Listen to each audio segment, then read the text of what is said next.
Hey, yeah, you, that awesome human that's listening to this podcast right now. I'm breaking in for just a moment to let you know that I know you love your fantasy football leagues. I know you do. And I know you want to get something special for the league, whether that be a draft board, a ring, a belt, a championship trophy. There's so many awesome things that you can get for your league. And if you check out Trophy Smack, that's where you need to go to get all that rad stuff. Only place you need to check out. You can go over there right now using the affiliate link in the description, and you can use code GetRealPod for a free ring with the purchase of a trophy or belt. Note, you must have both the trophy or belt plus the ring in your cart for the discount to apply. All right, now you can get back to listening to this episode. What's up, everyone? Welcome to another episode of Get Real with Kacey Kasem. It's the podcast taking a look behind the scenes of the fantasy sports industry. On this episode, I sat down with fellow DAP Network podcaster Andrew Hall. You may have heard Andrew co-hosting the Dynasty Junkies podcast or seen his writing over at FantasyPros. Our conversation had so many interesting topics come up, including his thoughts on Joe Montana and Ocho Cinco, our adventures at the Fantasy Football Expo, joining a fantasy football league for the first time, finding you a trade, important advice he's learned over the years, and a ton more. Please make sure that you're following Andrew on Twitter at AndrewHallFF.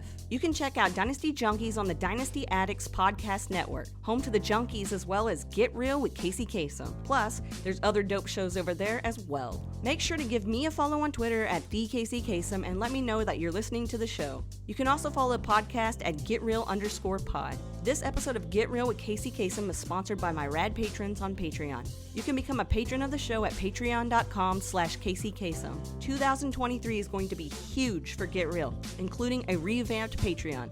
Also, a big thank you to the listeners who make this show possible. Okay, and here's Andrew Hall on Get Real with Kacey Kasem. Super freaking slow. So here we are. All right, another episode. I love sitting down and talking to people, especially people that I've met in person. Like, that's always super cool to get to know their backstories because, of course. So today, Andrew is here, Andrew Hall. And Andrew, thank you so much for coming on the show. Oh, thank you so much for having me. This is a great time. I'm ready to have a nice, chill evening with you, Kacey. It's always a good time hearing you. I appreciate it. Yeah, it's going to be super chill because it's been a day at work and now we're relaxing, talking about the good stuff, talking about Andrew. So if you're here listening right now, you're here for Andrew and all his wacky stories because I know you got plenty, but we're going to start with the question I ask everyone is, how did you stumble across fantasy football in the first place?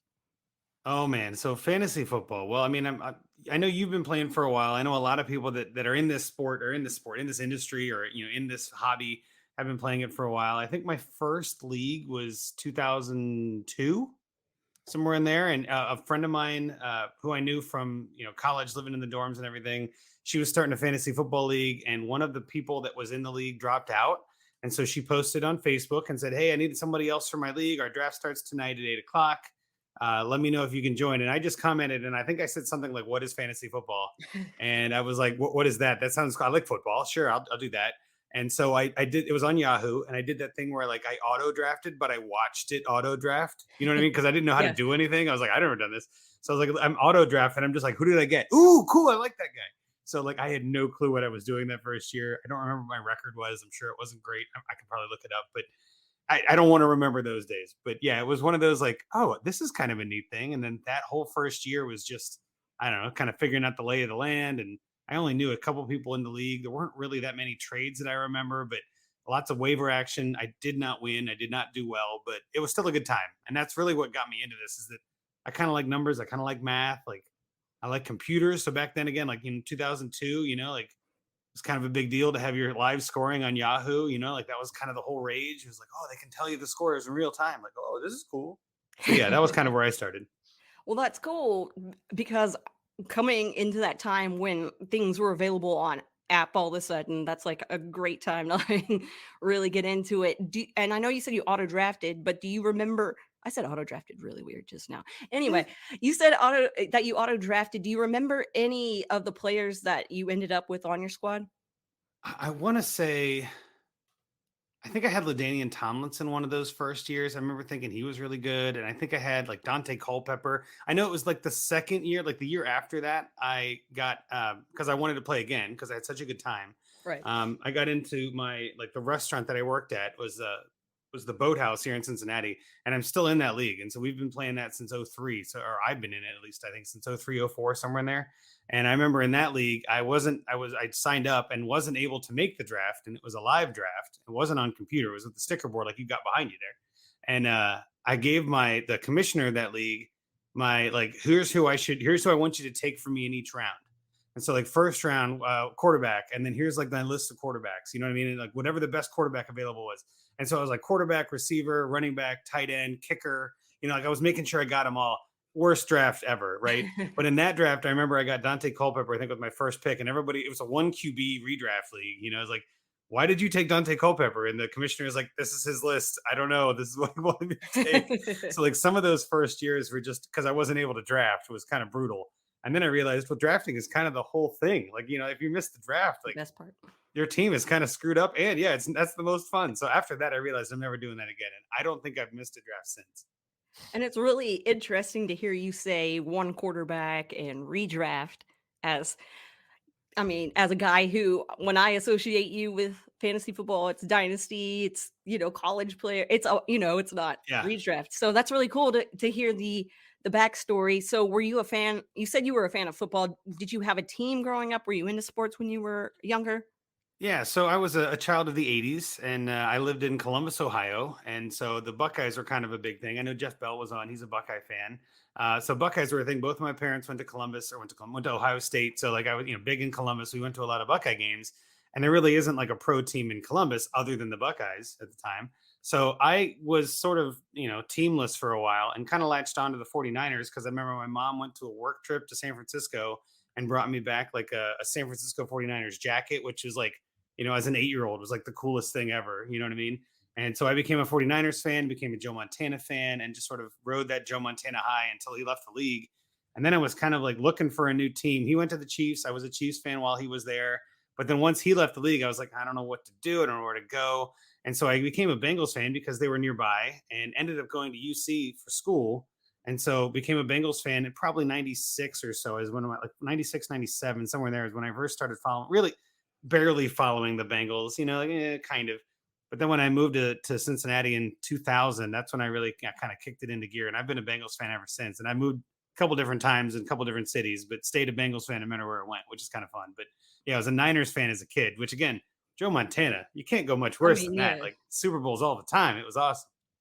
Well, that's a good reason to play fantasy football too, is if you like a player, you don't have to like the team to like the player. So that always works out. And I see the Ocho Cinco jersey behind you. So do you have a favorite Bengals player of all time? Excuse me, Bengals player of all time? It's gotta be Ocho. Gotta be Ocho. Yeah, I've always loved Chad Johnson. I always thought his swagger was something different. The way he did the celebrations in the end zone before that was cool, and like getting all this attention. And I remember again just working at the Boathouse. He used to come in there. He only really eats McDonald's. I mean, the guy is legit who he is. He doesn't drink. He smokes cigars. He's got his own cigar brand, which I'm a big fan of. 85 cigars, which is awesome. So again, I highly recommend the guy. And so I've just been a fan of his pretty much since he entered the league. And I was really bummed when he left the team and everything. And he had some other teams he played on, and I was kind of following him from afar. But yeah, Ocho's my boy for sure. That's great. I love it. And yeah, that's not the first player I think of, but like that's the first player that I think of from that team that has that personality and has, I would totally gravitate towards that if I was a fan of the Bengals. I'm a fan of Ocho Cinco. So did you watch any other sports when you were growing up besides football? Yeah, so I played soccer and baseball as a kid, and I loved watching soccer. I remember watching some World Cup matches and U.S. men's national team. I remember going to some I remember even going to some Ohio State soccer games, and they were doing well. I remember my high school team did well at soccer, so I always watched soccer growing up. We watched football a lot too. My parents both going to Ohio State, big time football fans of their own, just college instead of pro. And I remember there was 1 or 2 years, I don't remember exactly, where the Ohio Glory was a thing in the World League. And my dad got us season tickets to that because they were practically giving those tickets away. Just please, somebody come watch.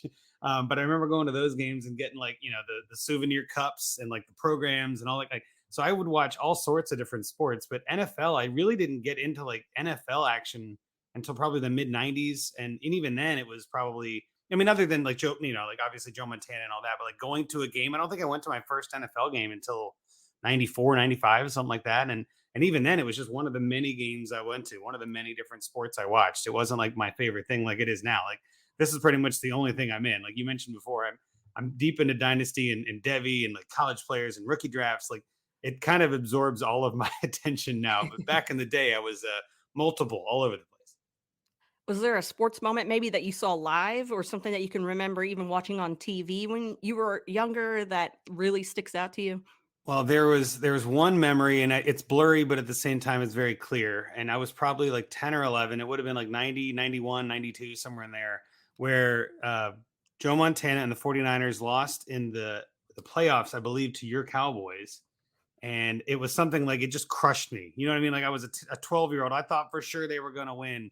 And so I remember my mom being like, all right, well, let's go get ice cream and make it, like, let's make your day okay. It was like, 7 o'clock on a Saturday or Sunday, I'm sorry.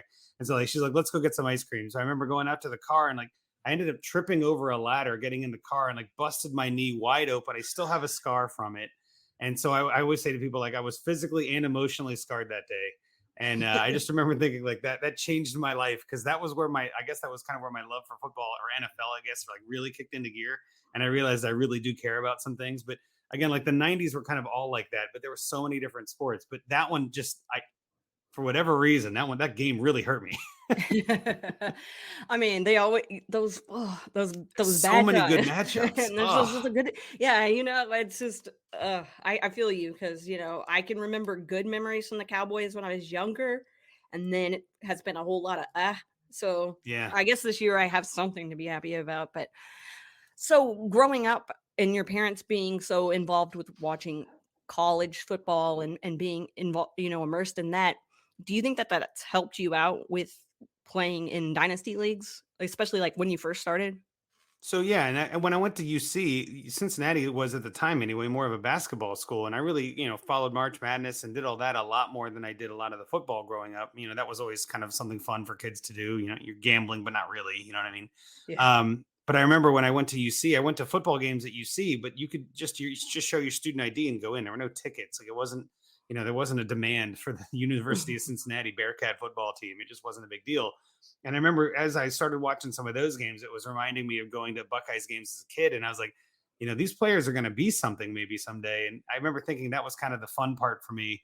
But again, just the sport of it. You know what I mean? Like I didn't really care who was playing it. Just watching sports was always kind of fun to me. But yeah, I do remember that as a kid, especially with, both parents being Buckeye fans, it was kind of like a requirement that you had to watch the Buckeye games every Saturday. Like that was our appointment TV. Every Saturday I had to watch the Buckeyes, and especially the Michigan game. Had to watch that game every year with John Cooper and the coach of the Buckeyes, and making sure that we always scheduled everything around that. I remember there was one year we scheduled we had a vacation I think planned, and we moved it up a week because of the Michigan game. I remember thinking that was pretty weird, but looking back, it's not weird. Like that makes total sense. Like you don't want to be in Florida while the Buckeyes are playing Michigan. You got to be at home in your seat watching your team. So, but yeah, I do think some of that translated.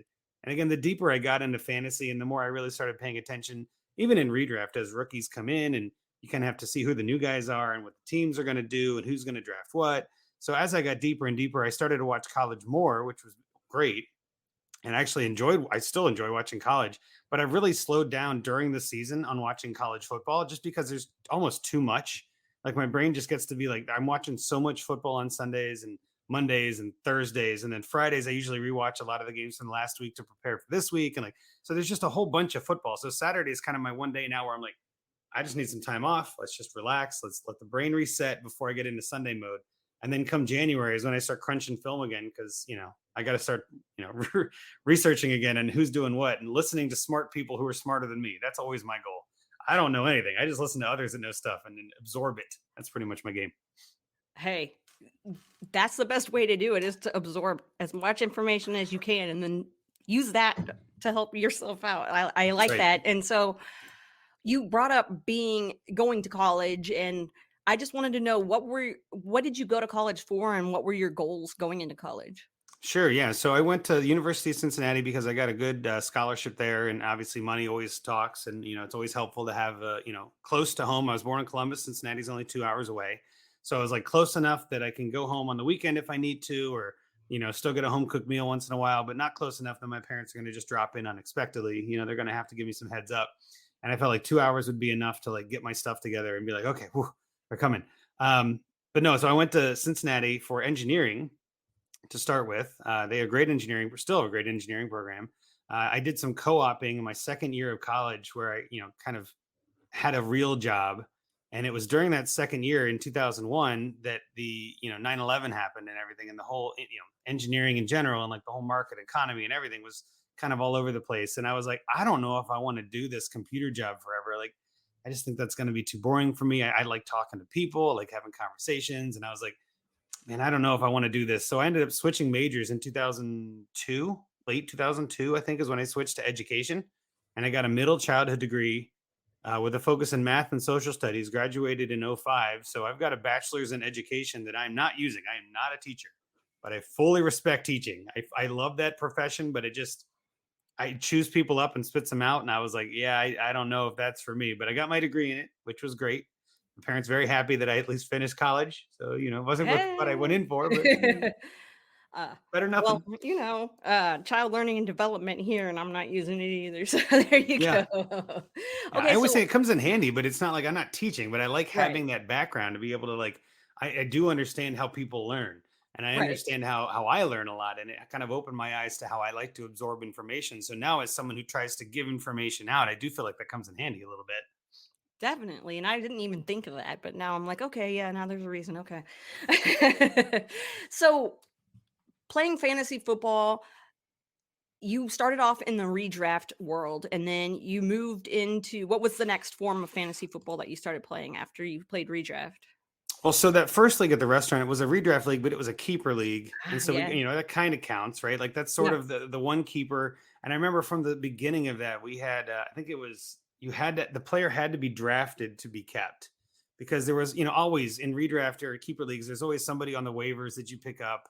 And then the question was like, well, what pick do we take away? Like what is your keeper pick for that? Is it the last pick? Is it where he should be in the draft? Like, so we always just we made the rule early on, if I recall. It was just has to be somebody drafted, that you can't keep anyone off waivers, which made it fair, because then it made it also where like you don't want to drop someone you drafted, because then it's like that might be a keeper, they might come right. back later. So it made the whole kind of game a little different. But that was really my first foray into dipping my toes into the dynasty world, I guess.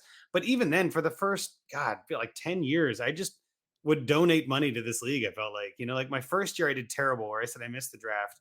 The next year, I went back and won it. So I went worst to first, which is pretty cool. And then I ended up kind of coasting on that for the next 5 years and not doing well.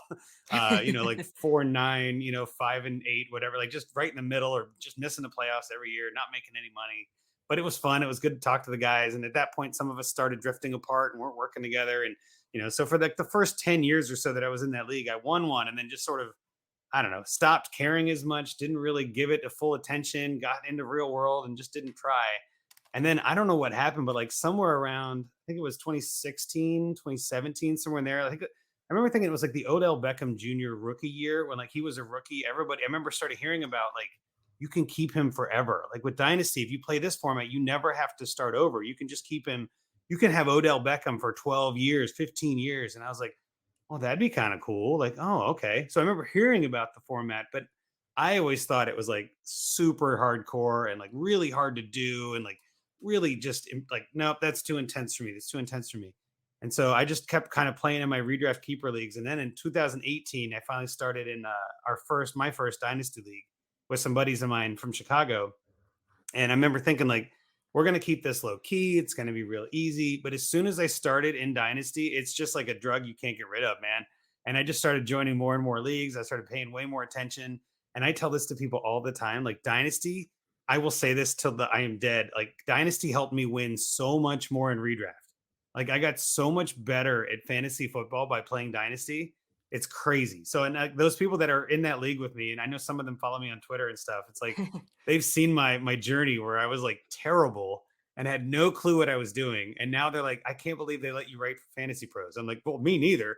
But also, I'm not that same person. Like I'm not that same idiot in 2003 who didn't know what I was doing. Like I actually pay attention now, and Dynasty has helped with that. And for people who want to jump into Dynasty, but they're scared to, they're not sure that it, like you said, it could be a little extreme. When I started playing, I joined a league with a bunch of people who had never played Dynasty Yeah. before, and that kind of helped bridge the gap there between Dynasty and redraft. What kind of advice would you give though to those people that want to jump in, but they're just kind of nervous? Well, I think the story that I tell people too, and I've told this to other people in the off podcasts, like in real world stuff, where it's like I got into Dynasty because I like the idea of being able to trade in March and being able to trade in June and like have the same players that are always on my team, and I could make moves all year long because I love trading, and that was where I started kind of. I wouldn't say having an advantage, but I really got hooked on that, and that was really where the drug kicked in. And so I always tell people, if you're doing a lot of trading in your Dynasty league, if you're the one that's the most active, you're going to love Dynasty because it's a lot more fun to be active in a Dynasty league. In redraft or keeper or what have you, it goes really dormant for 8 months, right? And if you're really paying attention for the 4 months that the league is going on, imagine having twice that, 3 times that total time. Like you're all year, you're looking at stuff, you're researching, you're sending offers, you're receiving offers. Like you don't have to stop. And so it's kind of like every time I would stop at the end of the season, I feel like I would just let it go and I'd have to start all the way over again in August. It was brutal trying to get back up to speed. If you're always up to speed, it's a piece of cake. So I say to people, like, don't worry about it being hard. It's actually not any harder. I tell people too, it's easier. I think Dynasty is way easier because the waivers are way less important. Like there's very, very, very few times in a Dynasty league where you pick somebody up and start them.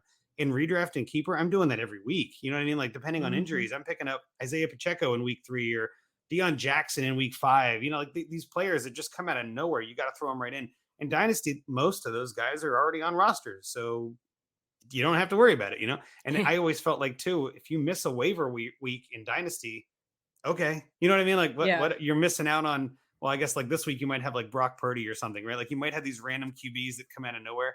But Yeah. for the most part, there really isn't much left on waivers. And that makes things so much easier because then it's just your team, your roster, put it together and go on every Sunday. And again, it's not as intimidating as it sounds. Maybe that's the best way to put it. It's not, but one of the biggest things that I was worried about was trading, and you brought trading up.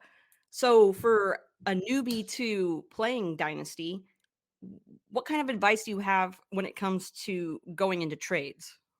Well, I mean, there's so many different calculators out there, but I feel like that's probably where I started, and I think that's where I learned the most. I'm not saying they're the best or that they're ideal or that you have to do that, but I feel like if you're really unsure about how to value players, and I was really gun shy about losing a trade. I got onto fantasy Twitter back in 2017, 2018, somewhere in there, right before my dynasty league started, and I remember seeing trade polls go up and you see a guy like, well, which side, and you'd have people in the comments who are like, oh man, you stole OBJ on that trade. And like, I just felt like, man, I really hope that other guy isn't watching. You know what I mean? Like, I hope that the other guy in that league isn't paying attention because he's going to feel really bad about this. Right. And so I kind of got into this mindset like, well, I don't want to lose a trade, which I think does a disservice now. But at the beginning, that was kind of where I was. So I would lean a lot on calculators and say, the calculator has to make it make sense. Like I'm taking myself out of the equation, right? I've very much loosened up on that since then. I still use them because I feel like there is a lot of value they can give you, Mhm. especially in certain leagues and formats and whatever. But I don't lean on them nearly as much as I used to. It was like I remember putting it in. There was like a what was it, Dynasty 101, I think .com had like a free trade calculator. I don't know how accurate it was. I don't know how good it was, but it would put numbers to players. And in my brain, I was like, this makes sense to me.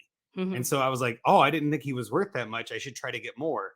And that to me is really where the trade calculator helped, is because I would value players equally. And the calculator would say, like, you can probably get more, or like your player is worth more. And I'm like, oh, okay. So that I think helped me learn and understand values. So I will say to people, if you're new, I do recommend them. I think it's a good way to kind of understand a market because the market is important when you're doing trading. And you obviously want to win and get the best player and all this, but the other guy has to win too, or they're not going to accept the trade. So you kind of have to find something fair. And I think calculators help a lot with that when you're new. And another thing that helps a lot is finding content creators who are putting out this awesome Oh yeah. And you're one of them. That's kind of the segue I was trying to make here, but then, So, how did you start putting out content? How did you even find out that you could put out fantasy football content like this? I still am shocked to this day that I get to create content that people read. It's just like I do a lot of this research for myself, and I'm like, oh, you want to listen too? Okay. Well, I remember when I first started like paying attention more. I was a big fan of tags on Fantasy Pros, and that was probably my first podcast that I listened to. And it was like I was listening to like comedy podcasts and like uh, what was the Dax Shepard podcast, like Oh yeah, Armchair, whatever. armchair Like expert. Yeah. yes, Armchair Expert. Like I remember listening to those podcasts a lot and like books on tape and stuff like that. But then I would just throw in like the Fantasy Pros podcast and the ESPN Fantasy podcast with Matthew Berry, like and just kind of into my rotation. And I just love the way Tags approach the game. Where I was like, he talks like me. He talks like a regular person. He's not like talking down to anyone. He's like making all the information accessible. Like I remember reading his primers on Sunday mornings, like when I was wondering what to start and like who to play and like I remember tagging him like in every single post when I was, first getting started and everything. And I just really respected the hell out of that guy. And I remember thinking like, and this is going to sound maybe a little cheesy, but like I felt like if he could do it, I could do it. Like he really just put in the effort. And I'm like, it literally is just effort and heart. That's all you need. You don't need to have a degree in analytics. You don't need to be able to, code software. You don't need to be like a journalism degree from, Vassar or something. You don't need any of this stuff. You just need to have the passion and I felt like he really had the passion. And so I think it was around then that I was big on Twitter and everything and kind of getting involved with the community more. And I think it was 2018 when I really started catching on to like the Scott Fishbowl stuff and like seeing like, okay, this is probably where I need to go. Like there's a lot of people joining up in here. And I think it was in 2019 was my first Scott Fishbowl, which would have been SFB 9. I remember getting into that as like a fan, which was, blessing because I was following Scott Fish and like retweeting everything, doing everything I could, joining every podcast giveaway and all that stuff in July. And I remember there was somebody who reached out to me, who I don't remember the site now, but they reached out to me. They're like, hey, do you create any content anywhere? And it hadn't even crossed my mind to create content. And I was just like, no, should I? Like kind of jokingly, like, and he goes, well, yeah, I mean, you post some good stuff on Twitter. Like you actually have some good opinions. And I think I said something like, yeah, that'll never happen. Like, nah, that's not me. I'm not doing that. And then Dave Heilman, the Dynasty Dorks, he reached out to me and was like, hey, would you want to write for our site? We're hiring some writers. And I was like, this is perfect. It's a site that like dorks, that's me. Like, you know what I mean? Like, and Dave was a cool dude. I remember interacting with him a lot on Twitter. I was like, Dave knows what he's doing. I think I can do this. So I joined up with them. And then I think it was a week later, I hadn't even written anything. Like a week later, they got kind of absorbed by Pro Football Network. So then Pro Football Network kind of hires me on in 2019. And I remember it was like right after, like in July, I remember I was on vacation when I got into Scott Fishbowl. And then it was like a week or two after that, I got like my first assignments of what I was going to write. And I was just like, they thought I knew what I was doing because they brought me in from a site. Right. And I was like, I've never even written anything yet. And so it was kind of like pure luck. And then I remember my first articles were put through and the editor was like, these aren't bad. Here's what I would change. And I absorbed all that feedback where I was like, please tell me like, I read the primer, like I said, all the time. I read a ton of articles. So I felt like I understood the voice, but I was like, I don't know, the ins and outs. So the guys at Pro Football Network were very kind and brought me on and I was able to get in with them in 2019 and it just sort of kept going and I just never stopped, I guess. I guess you're here. So yeah, you never stop. Still going now. So yeah.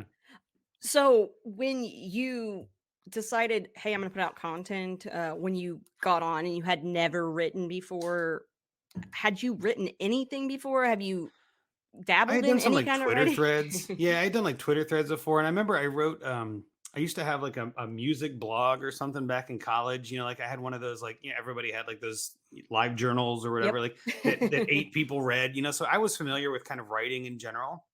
And I was an education major and didn't really enjoy English and all of that stuff. But I remember writing and talking and things. I'm obviously a talker, but I like communicating and I like expressing, ideas and thoughts and trying to get people in and have discussions and debates and all that. So Twitter was perfect for me. Right. And I know like you've been on Twitter even longer than I have on the fantasy side anyway. There used to be at least a lot of really good, healthy debates where you could get into a discussion with someone and go back and forth for what felt like days. Mm-hmm. and say, here's what I think, here's what I think, here's what this guy's going to do. And it was awesome. Yeah. I feel like it's changed a little bit lately where there's just so much content now that people are like, nah, I'll save it for my article. I get it, but it's also Yeah. like, that was more fun for us. But no, I didn't really write much sports wise really at all. And I think my first series, which just cracks me up, my first series of articles for PFN, which I'm pretty sure is still on their site, was a vacated target series. Like the words that we're not supposed to say, right? There is no such thing as vacated targets. Peter Howard would hate me. So I do remember reaching out to Peter though on Twitter and having some conversations with him like early on. And I loved his work, Were and you it's like, just, who's this interesting man with the spelling mistakes of plenty? oh my goodness, right? Well, the thing that cracked me up about Peter is that I remember seeing he was from Kentucky, and I'm like, you don't sound like you're from Yeah, right? Kentucky. You know what I mean? Like, so he just always kind of his way with words and the way he handled his stats and his sheets and Yeah. all that. Like, I don't know, that was just really cool. I really enjoyed that. So he was one of those earlier people too, where again, this is going to sound strange, but I'm like, if he can do it, I can do it, right? Like he just had the passion, the drive, and some knowledge, but he wasn't a content creator. I even think now Peter would probably say he's not a content creator. He's just a guy who thinks and has ideas. And it was like that kind of guy was like, I have ideas, I can think. You know what I mean? Like, why don't I don't know, see what happens. So again, I say all of that to tell anyone who's listening, like if you're considering it, just do it. Like there's nothing stopping you. Right. You create your own content, make Twitter threads. There are plenty of people on Twitter that started from, like I said, just Twitter threads or just, content of its own sort, just one tweets, just kind of be different about it. Like, what are you thinking about? Like today I was thinking about Jared Goff. I'm like, Jared Goff has actually been pretty good this year. Like it's been surprising. And so I looked up some stats and everything. And my life and my day job has gotten a lot busier than it was back in the day. So I don't really have as much time to tweet. But that was one of those where I'm like, back in the day, I would have just gone online and been like, here's some thoughts on Jared Goff. I'm like, here's a thread of stuff I found, and this is interesting to me, and like kind of starting a conversation. So anyone out there who's like that, I feel like, if you've got the bug, you probably know it. If you're listening to this, you probably have the bug. And it's like, just go out there and make it. There will be somebody to read it. For sure. And you just got to, like you said, keep pounding, keep putting the content out. And, you're doing it for you, but being able to share it for other people is pretty dope as well. And you coming into putting out content and everything was right around, there was a time called COVID time, which is still going on now, but that was the whole, start of that. 2020 So, was interesting. Yeah. yeah, I was going to ask, how did that change your approach to doing things? Well, so again, 2019, I think it was like 1 or 2 articles a week during the season. And it was all like assigned articles where it was like, write on this player for Thursday night. And what do you think they're going to do? Or like this player or this player, just kind of trying to hit the Google search trends and things like that, which again, that was very informative and very helpful for me as a writer to be like, well, here, that's what people are searching for. Then that's probably what I should write about, like kind of catering what I don't want to talk about something nobody cares about. That gets kind of exhausting. But I know during COVID, it got interesting because it seemed like everybody on Twitter was just in 30 leagues. And it seemed like this little niche of the internet just exploded. Like there were so many more people that came online and there were so many more people creating content, so many new websites, new podcasts, new leagues. Like it was a wild time. And I'll be honest, I, like everyone else, joined way too many leagues in that time. And, 19, I joined a bunch. And then 20, I was like, I can't. Okay, fine. And so it just kept happening. You know what I mean? Mm-hmm. But it was interesting as a content creator because I felt like I would almost say like I had more of a duty to create content. Like I had more of a need, but it didn't feel like it was more pressure because there was so much content. Like part of it was like, well, who's going to read my article anyway? Like it was kind of like an imposter syndrome, but in a good way. I don't know how else to phrase it. Where it's like, oh, who cares if it sucks? No one's going to read it anyway. Like we're good. Let's just put it out there, which is the opposite of a lot of content creators who are like, why am I writing this? No one's going to read it. I'm not going to bother. Mine was, I might as well bother. Like I just kept thinking that's what tags would do. You know what I mean? Like that's what he would just keep going. Like that's the whole thing, And so and obviously him passing away was brutal. And I was, man, that wrecked a lot of us. I know that I'm not alone on that, but I just remember thinking like into 2020, like that was a fun off season aside from that. Yeah. And then that whole year with like Joe taking over, and there was obviously a lot of other drama at FantasyPros, but I've always been a fan of them and that brand and how they bring everybody together. So again, to kind of wrap it up in a sense, like that is the place I always wanted to write for. And so it's kind of like, that's the one that I needed to be with. Like big fan of football guys, big fan of ESPN, big fan of Yahoo. Those guys are awesome. Like all these other guys, like Chris Harris, one of my favorite Christopher Harris podcasts, like love that guy. Right. But I Hmm. mean, all of those have their own pros and cons. But for me, it was always like just something about that Fantasy Pros was like, that's where I need to write. That's tags would want me there. You know what I mean? Like, it just felt right. So 2020 was a good year for that because it kind of helped me get toward that content level where I was like, all right, now I'm frequent enough, I'm consistent enough. I had a lot of good editors at PFN that really helped kind of hone me and kind of zoom me in and gave me a lot of good stuff that, the guys at Fantasy Pros wanted me to start there. And I was just like, yes, I'd be happy to. So yeah, I got lucky. Fantasy Pros is probably one of those sites that you kind of feel like you're an insider when you go there, right? When you start Yeah. looking at your when you're like, especially when you're brand new to fantasy. I remember going to Fantasy Pros and being like, I'm getting this information.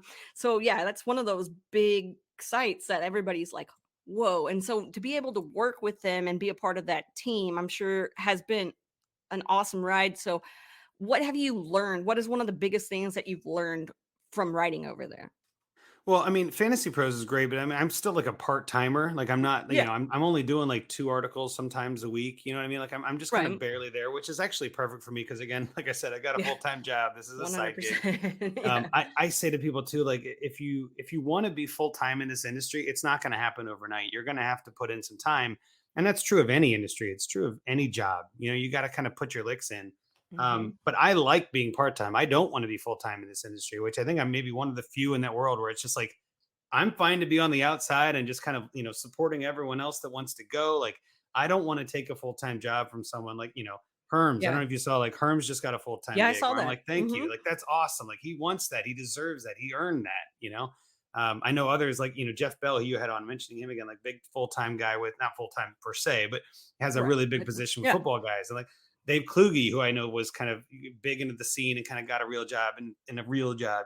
And so part of me is just like, I just love seeing that happen for others. Like, Yes. I'm just a big fan of that. And I'm never jealous of it. I'm always like, good for you, man. That's awesome. Like, and if at some point Fantasy Pros comes to me like, hey, we don't need you to write for us anymore, I literally will be like, well, thank you. Let me know if that changes. I appreciate everything. I'm out. Like that.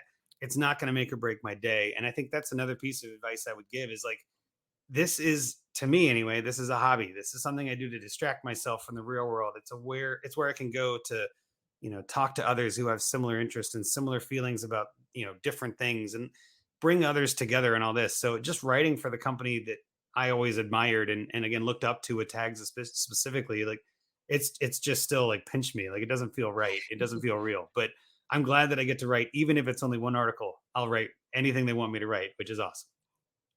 The space is so cool with all the people that are in it that are you see growing, like you said, and you listen to a lot of those people. Actually, I think they've all been on. Yeah. And it's like really cool to see people grow. It's really cool to see how you've grown. It's really cool to see because, like you said, I've been around in quote unquote in the space. I was kind of like you, where it was like somebody was like, "Why aren't you putting out content?" I was like, "Oh, should I?" Yeah. Didn't know I could. So Yeah. yeah, right. I didn't know I could, but I think the Scott Fishbowl, which you had brought up earlier, I think the Scott Fishbowl has played a big part in people wanting to put out content. They want to be that analyst. They want to be that content creator. They enjoy putting out the content anyway. So why not? Like you said, why not?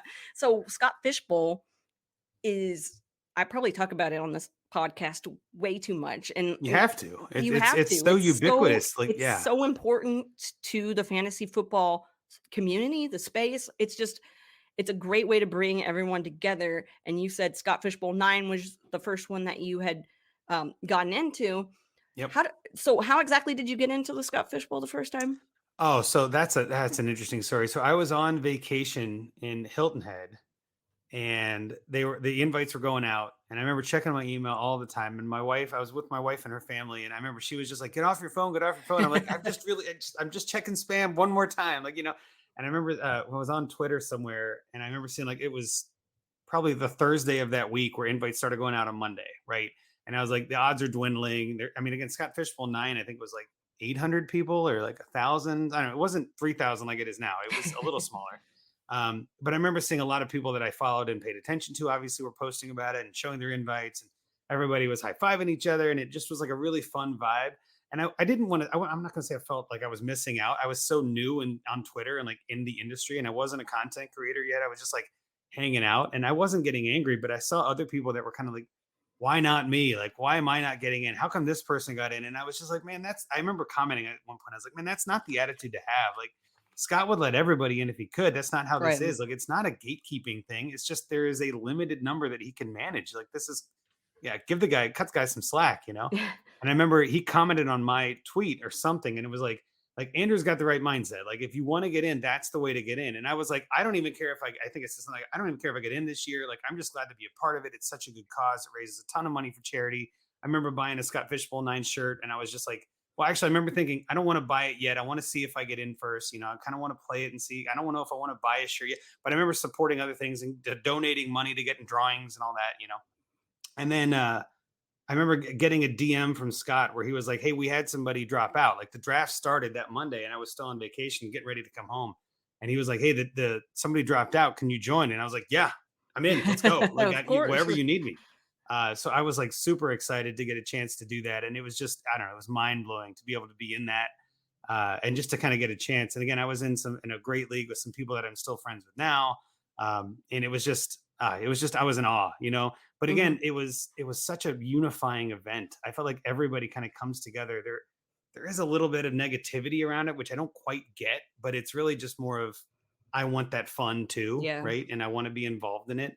But I'm a big fan of all the group chats, like all the, you know, the discords now that are going on, because you can only have so many people in a group DM on Twitter. But like the pick chats are awesome. And then there's all the eliminators, which I got to help work with John Bosch on this year for kind of satellites in a sense, you know, kind of the FB, was it FC eliminators, Fantasy Cares eliminators. So there's just such a unique, I don't know, energy around it. It's just such a fun time. I love July now. It's like my favorite time of the year. I mean, I am the same way, and I know that feeling that you get right when, you know, you get that invite and then getting to draft, it's great and such an awesome experience. If you haven't been in the Scott Fish Bowl, go sign up now. Yeah, So that you can go sign up. I mean, because if you complain about not getting in it and you didn't sign up, then you gots to. It's very important. It's So make free. sure you It doesn't go. take any Yeah. time. Go It's do like it for you might like, as well. yeah. It Yeah. literally takes 2 seconds. So go do it. And Scott Fish Bowl, you brought up the FC eliminators. There's so many different types of leagues out there now. Do you have a favorite type of setting or a special league or both that you're really all about? Well, I really like Dynasty. Obviously, that's my favorite by far. I will, you know, till the cows come home, tell people if you're in redraft or keeper, just go to Dynasty. I think you'll have fun with it. So definitely Dynasty. I do like my original like home Dynasty league, the one that we started in, you know, with our friends, is a 1 QB league, and it's one of the few 1 QB Dynasty leagues that I'm still in. But I think that's probably the easiest way to access Dynasty for new people, because the valuations on quarterback are a little lower, so they don't really mean as much, which is a good thing if you're starting out. There's so much other stuff to absorb. So I always say, like, if you're new, I recommend 1 QB. Like, unless you're familiar with Superflex already, which there are some Superflex redraft and keeper leagues. So if you're familiar with the format there, that's fine. I liked tight end premium, but again, if you're not familiar with that, don't jump in deep. I will say too, I've been in a couple of leagues, you know, through my time in this, you know, hobby, where I joined a league that, like, an IDP league. It's just not for me. I'm not saying it's Right. not for everyone. It's just not for me. Right. Like, so I always say to people too, join leagues you're not familiar with. Like, join formats you've never done before and see if you like it. The league itself will tell you a lot more about anything than the format. So I always tell people too, join a league with people you like. You know, the format itself doesn't matter as much as the people. Right. I'll join a, you know, 1 QB, 1 running back, 3 tight end league if it's got J Mike in it. You know what I mean? Like, if it's got Russ Fisher in it, you know, if it's got Let's Rocky go. in it, you know, Let's like go, these are the guys. people that are just like so much fun to hang out with, you know, like, Right. and there are many others. And I Yeah, wanna we don't list a have bunch of time to names, list but them all right now. I'll Yeah, pick yeah. these You know names who up you I are. dropped. But it's more like that to me is like the fun of it is more important than the format, right? Right. But I do like tight end premium as a way to kind of balance tight end out. I wasn't a fan of it at first. And I kind of came around. Same with Superflex. Like, I like that because it allows you some more options. It gives you some more scoring, and point for first down. I'm a big fan of. I like half PPR over regular PPR. I feel like it's a little bit more balanced. But again, like, all of that stuff is just from playing in leagues. Like, I would never know any of that if I hadn't joined a league that had it. And so if you're only in one type of league and you love it, that's great. Not hating your format. I'm just saying branch Right. out a little, try the others. And I can tell you from experience the ones that I like and the ones I don't like. And that When helps you me now if I'm joining a new league. when you try these new leagues now, I've tried some leagues that I'm like, nope, sorry, John Bosch, I can't keep all of those rules in my head. But like the league difficulty, obviously it's changing, and things are like you brought up tight end premium, you brought up, and running back is a big thing that's kind of doing a little bit of a change, doing a little bit of a flip, less bell cows, and you've got a Oh lot more yeah. of, yeah. So how do you think the future of fantasy football is going to be when in terms of like changing for that kind of position change? Well, I think I think what I'd like to see is maybe different than what we're gonna see. I don't know if I can predict what we're gonna see, but I think I'm in a couple leagues where it's like start one of each and then a bunch of flex and a super flex. I think that's going to be where we go in general, just because that allows every player in the league to build their roster how they want. Because I know there are definitely some people that like having three stud running backs when you only have to start two, because then your flex is a beast, and their wide receiver position's so deep, right? Like you can go and get guys off the waivers. But then there are others that are like running backs don't matter. I can pick them up off waivers better. Like I'm better with that mentality, and I'd rather have three stud receivers. So if you have a league setting that allows for both of those players to enjoy the league, I think you're going to have a better time in the league if everybody's happy. Um, Something I talk about a lot on Dynasty Junkies is like know your league, and like, timing is everything and all that. But like starting requirements are something that I think gets missed a lot on trade polls and in DMs. I ask people for context all the time where I'm like, Yes, thank they're you. talking, they're like, hey, should I trade TJ Hawkinson for Saquon Barkley? I'm like, oh, Barkley in a heartbeat. Like, are you kidding me? And then I'm like, well, wait a minute. Why are you even considering that trade? Because that makes no sense. And they're like, oh, it's a start two tight end league, and you only have to start one running back. I'm like, well, then hang on a minute. Like now, Hawkinson might be the way to. So Right. context is always key, and the more information you get, the better. So, and I know that it's tough, especially on Twitter, when everybody's just in, bite size mentality. You Hmm. don't have time for all this. But as our friend Russ says, like, I do care about your fantasy team. Like, I want to see more about it. Like, I want to learn more about what's going on. And I've got a bunch of people in my DMs that are always like, hey, what do you think about this trade? And I'll say, well, how deep are you at tight end? Like, who would you start after that? Or like, what are your running backs like? And so now it's kind of the point where the same people will DM me again, and they'll just pretty much list their entire roster. And sometimes that could be seen as annoying. I'm like, no, thank you, please. Like, give Yeah. me the more information, the better. I want to help you. I can't do that without that. And that actually is one of the main reasons I like listening to Dynasty Junkies so much when I kind of started in this. And now I'm lucky to be on the show. But we have a segment on there called Find Me a Trade. And it's literally, we go into your league and find a trade for your team that we think would make sense or that we would do. And to me, that is like the furthest down that rabbit hole you can go. Like the more information I can get about everything, like we go in there, and if it's on MFL, it helps. It's much easier than on Sleeper, but we can see the standings. We can see points for, we can see previous trades. We can see like how active the league is. Like we did one a couple weeks ago where there were two trades, I think the entire season during the season in this Dynasty League. It's like, that changes things, right? Now there are no trades being made. You're going to have to overpay to get the other Hmm. guy to agree. That changes all of the calculus, right? So all of that kind of to say, like there is no wrong answer, there is no right answer, but I think something that allows for more flexibility across every position is going to help everybody out. Indeed. And that's why, yeah, that's why, like when I commission my home league, like the basic of the basic, but I'm like, you know what? Let's throw in an extra flex and take away, because it's like, why not? We're trying to have fun here. Let's have fun. Well, in my home league, I love this. The commissioner, that shout out Adam, he actually a couple years ago, we were doing two receivers, or it was one quarterback, two running back, two receivers, a tight end, a kicker, and a defense. Like your vanilla lineup, right? Right. Like that's what most leagues have. And I forget exactly how it came up, but we voted to switch it from two receivers and a tight end to three wide receiver tight end slots. And I loved that change because it allows for, like, I don't even have a tight end that I have to play. Right. But if you get Kelsey or Andrews or one of those guys, and their value will drop down the draft board, right? If you get one of those, you're going to start them. And so, Right. like, I think I have on my bench, I've got Fryermuth and Hawkinson that can fill in a pinch, right? If I got somebody hurt, but they're not upside guys, they're floor guys. And there are definitely times where that comes in handy. So things like that, I love when you can do that, when you can like make it a small change, one little thing each year, make one little trade, one little option to your league. Like we still are, this home league is still non PPR. Like we still are 0 points per reception. And there has been a discussion in the group thread where it's like, should we go to half PPR or full PPR and all this? and they know that I create content now, so nobody trades with me, and everybody's always like, well, Drew doesn't care, he's in all these leagues, and I'm like, I'm trying to help you guys out, like it's just more fun, Right. but ultimately that's what it comes down to, right? What do you and your league want to do? That's the whole point. So Yeah, we're here to have a good time. that's And right. you brought up Dynasty Junkies, and that is a big part of what I wanted to talk to you about on this show, because Perfect. I was listening earlier. I went back and listened to like episode 15 when you were a guest. Oh, I don't know if it was your first time as a guest. I didn't listen to the whole thing, but I wanted to see, how things had changed over there and everything, right? And so you haven't always been over with Dynasty Junkies. How did you become a part of that podcast? well, yeah. So that was my first episode with them. I keep track of all my podcasts. That was actually my 6th ever podcast experience, and that Dope. was another one of those. Like, I was creating content, writing articles, but I was like, I'm not a podcaster. Like, that's not what I do. I don't know. What are you talking about?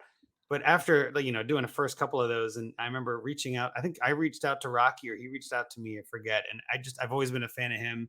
I thought he had a really interesting, unique voice on things, and like his mentality is really good. So I remember getting on that was kind of like a little, I don't know, eye opener in a sense, to be like, wait, I might be able to actually do this.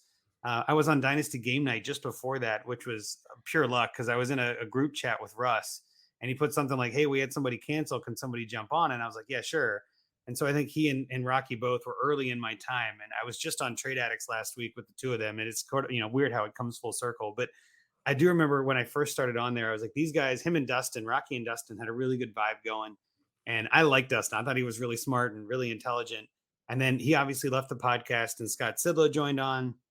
And then Scott was kind of, I wouldn't say burning out, but like he had other life things coming Right. up, which happens to all of us. Yes. And so it was kind of like Rocky reached out to me in the summer of 21 and was like, hey, would you want to come on and kind of fill in for Scott, while he's dealing with some other stuff, or like while he's busy. And I was like, oh, sure, why not? Like, I'll jump on there. And so now it's been a year and a half, and I'm enjoying the hell out of it. It's still a lot of fun. Obviously, we're gonna have you on. We're gonna have you on this week. It's gonna be great. Yeah, Anybody I'm listening, excited. may not be Even though I this don't week know when you're anything. listening. Yeah, It'll but be no, that go find go find it. You'll find everything. Yeah, that's exactly. it. But the whole point of it is it's just really an open discussion. It's just like we're just Yeah. having a good time. We like to talk about a bunch of things. It's not very heady. It's not very stats driven. It's more of a conversation. We talk a lot about trades, which I'm a big fan of. I know Rocky and Scott and I all have different perspectives on how to play Dynasty. Scott obviously is more of a portfolio player where he's got 50 teams and he's got, ownership or rostership percentages and things like that. He's got thresholds he wants to stay over and under. And like, there's a whole game within a game that he's playing. And then Rocky's joined a bunch of teams, obviously with Trade Addicts and kind of growing his own portfolio. And we all do that. But it's just the way that they play the game is so different from me. I love talking to those guys most weeks. I'm not on every week. We kind of get to rotate, which is great. Yeah. But yeah, it's great to be able to bounce some ideas off someone and just kind of have a conversation every once in a while. And then doing it during Thursday Night Football has its pros and cons. It's been mostly pros. This season has been kind of blah for Thursday Night Football, where it's like, put me to sleep. At least I have someone to talk to while we watch the end of this Washington and Chicago game where it goes like 12-10, but yeah, so it's just been a really good time, and I've been blessed to be on there for as long as I've been on there, and feels like home to me now. Going into podcasting and not really, I mean, guesting, yes, and everything. It's a whole different ball game hosting a show or being a co-host on a Yes. show. How did you prepare yourself for going in that direction? So I remember one of the hosts. I used to listen to the CBS fantasy podcast, and I thought Adam Azer always did a great job hosting, kind of keeping things moving and like keeping the goal in mind of we have to get out of here, right? Which I think as a host is kind of annoying sometimes, like to listen to be like, why are we cutting it off? But as a host, you just have to keep it moving, right? Mm-hmm. And so I think that makes it kind of strange. And we had Calvin Shoemake come on, who big fan of Cal and the Dynasty Vipers and all those guys. And he's obviously with Dynasty DLF. That's what he's with DLF, I think, now doing some stuff for them. And he's a host on their shows. And so we had him on as a guest. And, we were talking with him. It's like, it is very different to be a guest versus a host. With a guest, like I'm a guest here, right? I get to kind of come in and talk about whatever. And like, they're, just kind of move through the day. With a host, it's like, you have to be kind of more a chair. You have to be more like on top of things and figuring out what's next. And like, I'm sure you're thinking about what's coming up as I'm talking, right? Like that's so much of a different muscle. And we had Joe Pisapia come on a couple times on Junkies, and he's obviously a host for Fantasy Pros. And he loves not being a host on our show because he can kind of let loose and go nuts. But it is just, it's such a different thing. And I always, Yes. again, anybody who's looking at potentially being on a podcast or hosting a podcast, who's listening to a bunch of these podcasts and digesting all this information, I always say, like, well, just guest as many times as you can. Get the rust off, take your reps, like just start getting your gear together, get your voice together, like just shake off the rust. And I know as someone, again, like yourself, who hosts your own podcast, that doesn't make it easier. Like it can be kind of stressful on its own to be a host. So more power to you, Kacey. But again, I feel you. I feel you. Yeah, I mean, I started this podcast and went into it like, okay, I'm going to be by myself talking to a person one-on-one. Like, what am I getting myself into? But really, like, once you get started, it comes more comfortable to you, and guesting on other people's podcasts is always great too, except for when you're me.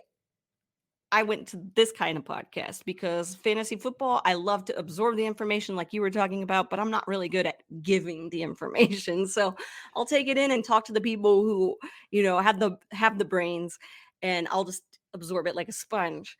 Well, that's actually a great way to put it too. Like maybe that's the easiest way to delineate it. When you're a guest, you're more of the talker. When you're a host, you're more of a listener.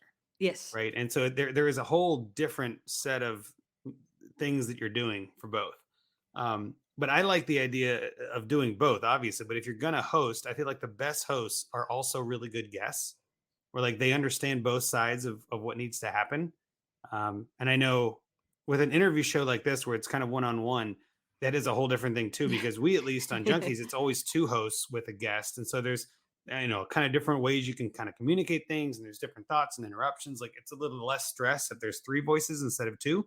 So I definitely feel your pain, but I've done some solo shows where, you just kind of grind through it. You're like, well, all right, it's just going to be like, I was on Fantasy Timeline a couple weeks ago with Josh. It was just me and him. We talked for almost 2 hours.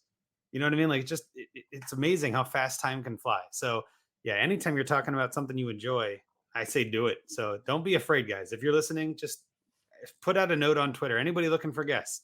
You'll get 3 or 4 people in your DMs. I guarantee you. I was going to ask if you had any tips for people to guest on podcasts, so that, I know posting it is the best ways to try and get but do you have any ideas because of how, when you started, what you were going through, how you figured out how to get, did you do the same thing, put a post out, or how did you get into it? Well, I was writing, but barely. And I was kind of like part-timing all over the place. And it was just like, I don't know what I'm doing. So I remember thinking, I wanted to try it. And it was right around Scott Fishbowl time, it was like in June.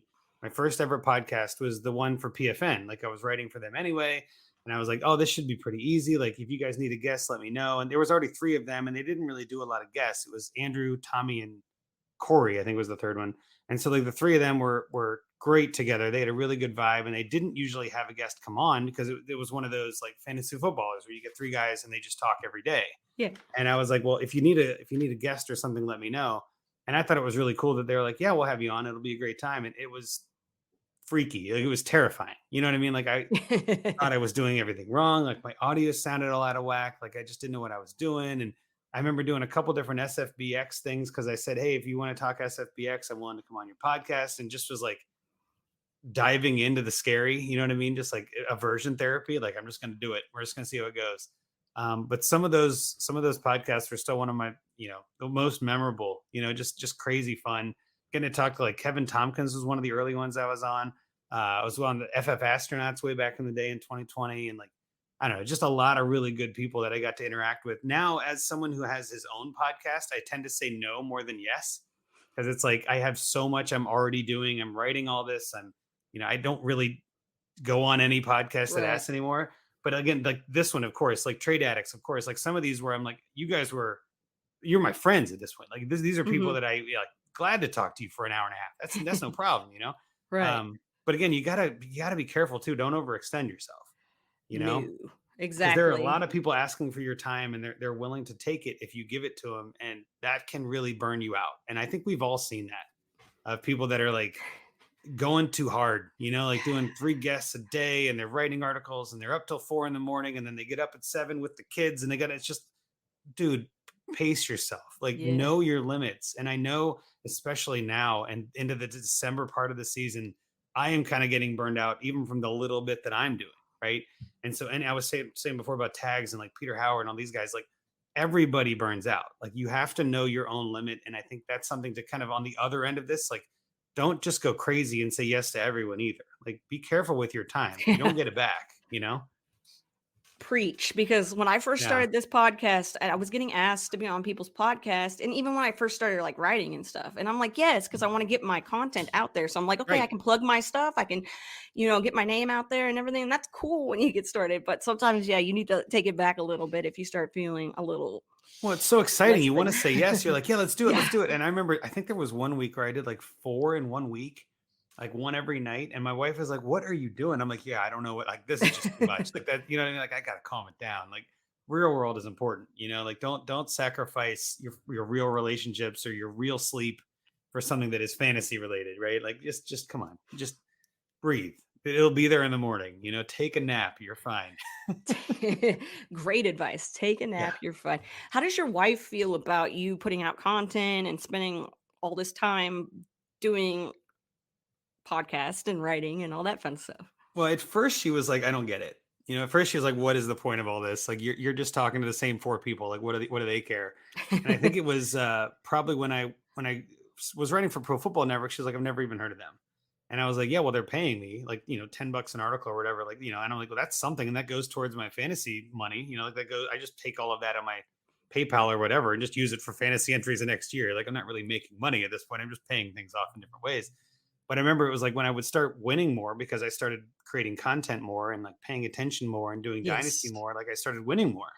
And then she was like, oh, you can actually like winning leagues is where the money's at. You know what I mean? Like that's where really the money comes from. And she liked that. But I know too, when I started writing for Fantasy Pros and like I'd have articles that, her work friends had seen my work or like there was an article that I wrote and I sent it to her dad because it had some, Detroit Lions stuff in it. And he's a Lions fan. He thought that was really cool. So like over the years, it's been kind of interesting. Like my boss at work, even I told him about how I wrote articles and stuff like a year or 2 ago. And he was like, well, that seems kind of silly. And like, I don't know why you would waste your time with that. I'm like, yeah, you go fishing at 3 a.m. Don't talk to me about silly. Like we all have our things, you know what I mean? And he was like, fair point. Like I didn't think of it like that. So I think it's kind of the same with my wife too. She's like, this is just what you like to do. She's like, I like to read on the couch while TV's playing. You like to talk football with people all over the US that you never meet in real life, except for the expo, of course. Except for the expo. Which was awesome. And so Yeah. I was even going to bounce the question back to you. Like, I know I met your wife, Sarah, at the expo. You guys are Right. awesome. And what does your wife think of this? Does she think it's kind of a silly thing still? Or now that she's been to the expo, does she have a new respect for it? Well, she doesn't listen to this podcast, so I can be Perfect. honest. No, I think she's still a little annoyed by it and stuff, but I think she's coming around to like she has hobbies or she's trying to have hobbies, and so like for me to be able to do something that brings joy to me, and maybe it's not monetary, but I'm Right. so happy putting out content and getting people to listen and learn from everybody. It's one of my favorite things in the entire world is just to be able to help people out. And so I Heck think yeah. she sees that now. And I think that the expo kind of did open her eyes to things because like we did the women's panel and Yes. all that stuff and she was like wow, and my dad showed up and he was the same way, like Oh, yeah, he wow. was So great. Yep. it's just one of those things where it's like, okay, now you see how happy this makes me, so you're less annoyed, but she's still like really rating dinner tonight at 8:30, but sacrifices. Well, I guess in that regard, I'm a little bit lucky. My wife likes to go to bed kind of early, and we usually do junkies at 9:30. My wife's usually Yeah. asleep by then. So it's See, like at that point, like I'm just in the other room trying to be quiet. Sometimes I get a little loud. I yeah. wake her up, and that's not good, and that's on me. Like I should be a good husband, but also like it's just the nature of how we get into conversations sometimes. But ultimately, I think if your significant other is supportive, obviously that's much more helpful. It's much easier.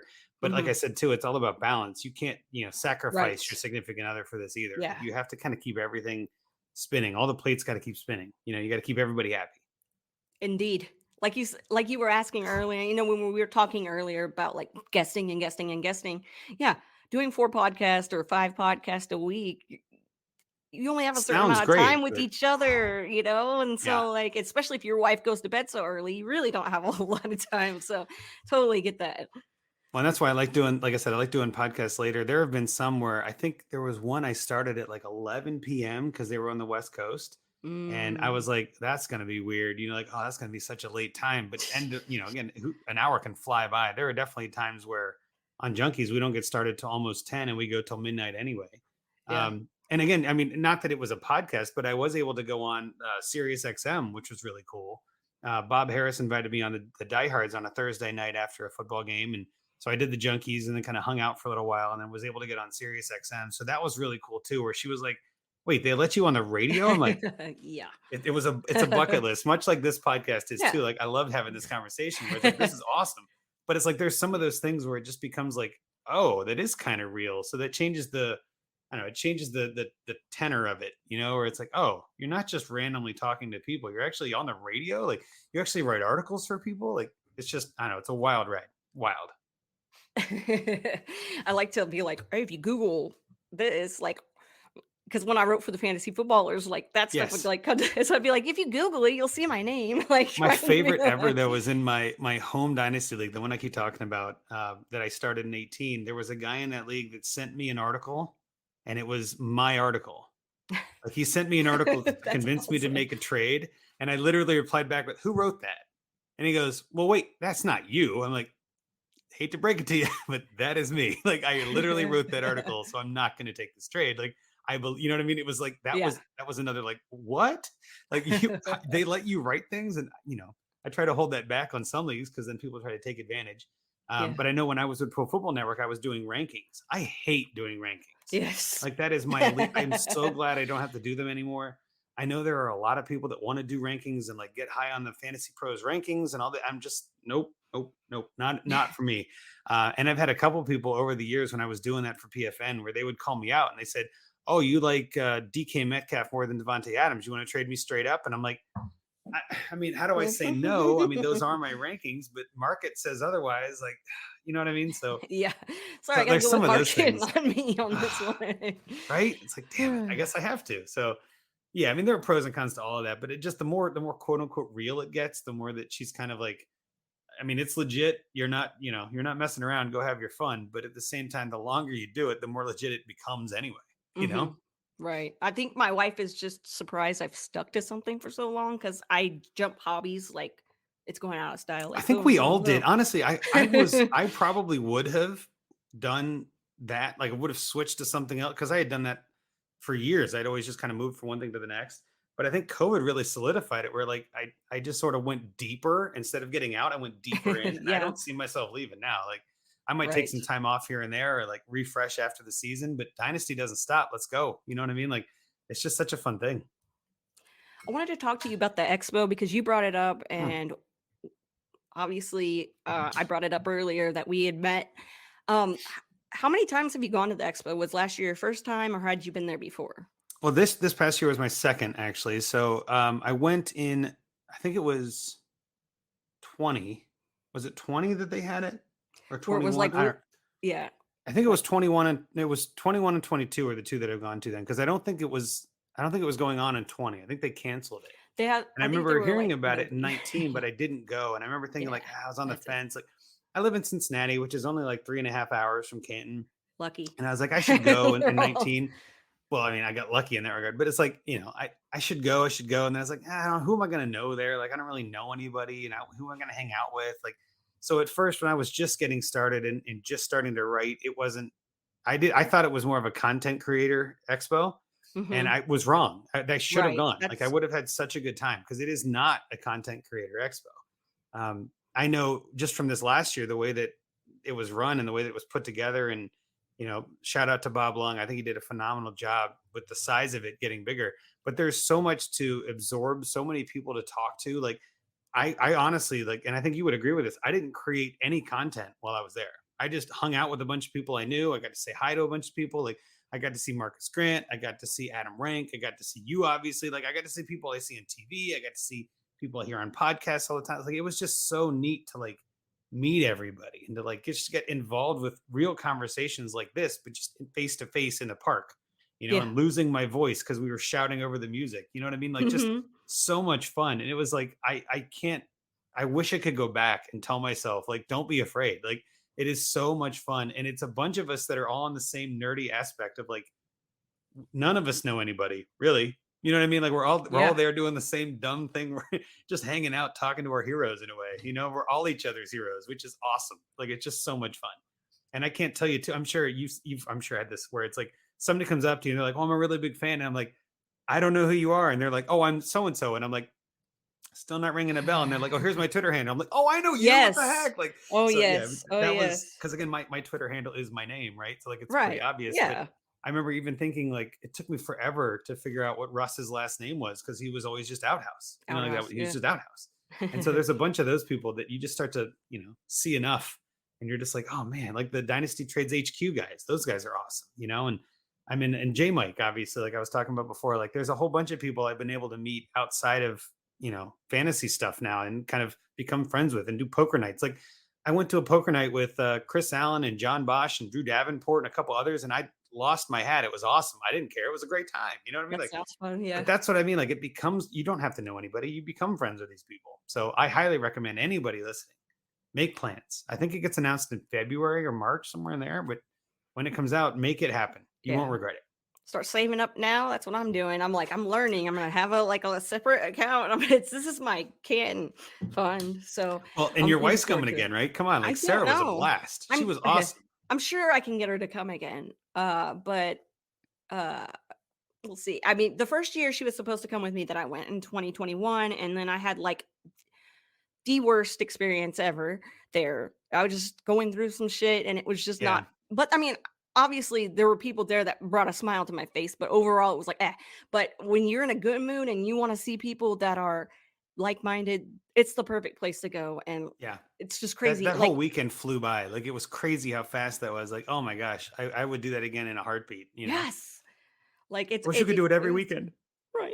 Why do we have to be so far apart from I each miss you, other? Casey. I I miss your miss you wife too. That too. sounds weird, but I miss Sarah too. I'll let her know that. She'll be like, Yeah. "What?" Yeah. Oh, She'll be like, maybe I have to listen to this episode now. yeah. So yeah, but with the expo, there's so much to do, and like you said, it flies by. It flies by. But it's also a good spot to like network too. Like I Oh, found for sure. a lot of people that I was like, "Hey, I want to have you on my podcast because you seem like a cool person, and people would want to hear what you have to say." So um, did you meet a bunch of people that you didn't know? Like not just fans, but like other people that like you didn't even know put out content? Yeah. So again, I think that everybody has their stories from the expo, but I think the one that will probably stick out forever in my brain, when I went in 21, I remember meeting John Bosch and he had a trunk full of beer because he's a big beer drinker. I'm a big beer drinker. And so I said, you know what? That was a great idea. I should do that next year. I should bring a cooler and just bring a bunch of beers and like trade beers with people. And like that way I have beer around if we ever want to, just hang out and have a beer. We don't have to like go to some bar or whatever. Like I can just, so this year I took a cooler full of beer and random stuff that I had in my fridge and some wine and some other stuff, just whatever I could find, really, right?